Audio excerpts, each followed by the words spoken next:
نیکی یہ نہیں ہے کہ تم اپنے چہرے مشرق یا مغرب کی طرف کر لو، جس طرح کہ یہود اور نصارہ کرتے تھے، مخصوص رنگوں کے لباس پہن کر، مخصوص طرز کے پٹکے پہن کر اور مخصوص رسوم و رواج کے ساتھ الجھ کے رہ جانا، یہ دین نہیں ہے۔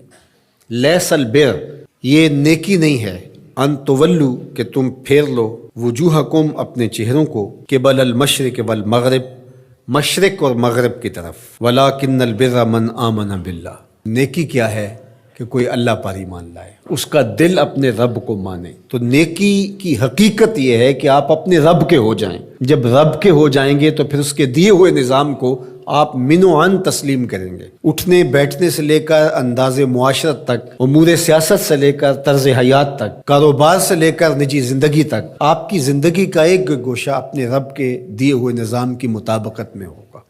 تو نیکی تو یہ ہے، نہ یہ ہے کہ تم مخصوص ایک طرز اختیار کر لو، مخصوص طرز کے رنگ پہن لو اور اس کو تم دین قرار دے دو۔ ظاہریت کا نام دین نہیں ہے، بلکہ تمہاری روحوں میں دین کی وہ قدریں اس طرح اتر گئی ہوں کہ تم سے جدا نہ ہونے پائیں۔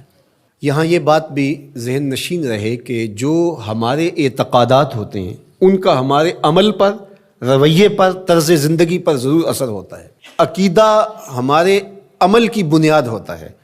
تو اگر میرا یہ عقیدہ ہے کہ میں اللہ وحدہ لا شریک کو مانتا ہوں، تو پھر اس کا لازمی نتیجہ یہ ہے کہ غیر کا خوف میرے سینے سے نکل جائے گا۔